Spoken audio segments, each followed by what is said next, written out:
ये दुनिया सुंदरता, आश्चर्य और विविधता से भरी हुई है, लेकिन कुछ तो ऐसा है जो सही नहीं है।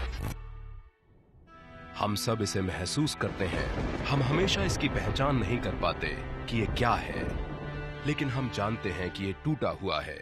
हम इसे अन्याय, दर्द और पीड़ा के माध्यम से अनुभव करते हैं। क्या दुनिया को ऐसा ही होना चाहिए? बहुत पहले परमेश्वर ने शून्य से सब कुछ बनाया, जहां सिर्फ बोलकर सब कुछ अस्तित्व में ले आया। उन्होंने इसे प्रकाश और जीवन से भर दिया। वो स्वर्ग और पृथ्वी, महिमा और आश्चर्य का स्थान बन गया। फिर परमेश्वर ने मनुष्य को अपने स्वरूप में बनाया, जो उनकी सबसे बड़ी रचना है। परमेश्वर ने अपनी बनाई हुई हर चीज को देखा और उन्हें अच्छा कहा, और उन्होंने मनुष्यों पर भरोसा किया कि वो उनके प्रतिनिधि के रूप में उनके द्वारा बनाई गई हर चीज की विश्वास योग्यता, ईमानदारी साथ देखभाल करेंगे। परमेश्वर ने लोगों को यह अधिकार दूसरों की सेवा करने और संपूर्ण सृष्टि में पूर्णता और सुंदरता फैलाने के उद्देश्य से दिया, जिसमें परमेश्वर उनके अच्छे और बुरे को परिभाषित करने के स्रोत के रूप में थे। लेकिन मनुष्यों ने परमेश्वर के बिना ही अच्छाई और बुराई को परिभाषित करने का चुनाव किया।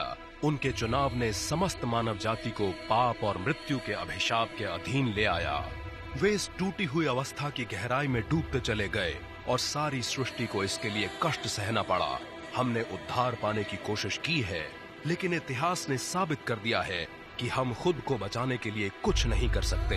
हर एक मनुष्य को अगर परमेश्वर से अलग होकर शासन करने का मौका दिया जाए, तो अंततः वो वही करता है जो उनकी अपनी दृष्टि में अच्छा होता है, न कि परमेश्वर की।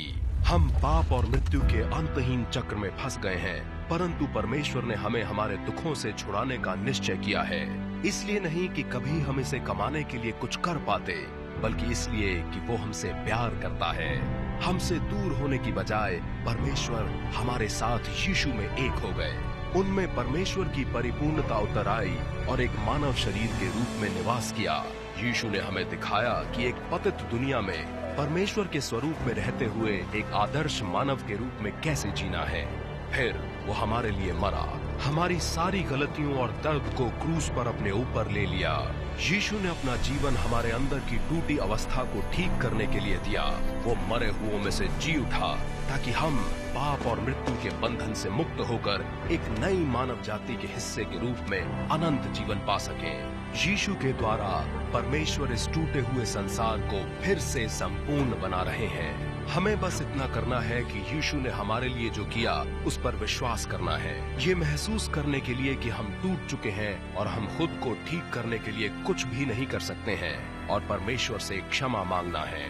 वो हमें आमंत्रित कर रहा है कि हम चीजों को अपने तरीके से करने की बजाय उनके साथ एक रिश्ते की ओर मुड़ें। ऐसा जिएं जैसा कि उन्होंने हमसे चाहा था कि हम जिएं, बिना पाप के, बिना दूसरों को या हमारे आसपास की दुनिया को चोट पहुंचाए बिना। उस तरीके से जिएं जैसा यीशु जिए, यहाँ और अभी जीवन, सुंदरता और भलाई फैलाते हुए जिए। आने वाले युग में मानव जाति परमेश्वर के साथ एक परिवार के रूप में एक ऐसे संसार में रहेगी जो बुराई से टूटी हुई अवस्था में नहीं होगी। यीशु के समान हम भी महिमामय शरीरों में नए जीवन के लिए पुनरुत्थित होंगे, जो हमेशा हमेशा के लिए मृत्यु और पाप के जंगल से पूरी तरह से मुक्त हो चुके होंगे। हमारी अनंत नियति हम पर निर्भर नहीं है। ये कुछ ऐसा नहीं है जिसे हम खुद से हासिल कर सकते हैं या कमा सकते हैं। हमारे प्रति अपने महान प्रेम के कारण परमेश्वर हमें उद्धार का उपहार मुफ्त में प्रदान करते हैं। परमेश्वर के छुटकारे को पाने के लिए हमें केवल उस बात पर विश्वास करना है जो परमेश्वर ने यीशु के द्वारा हमारे लिए किया है।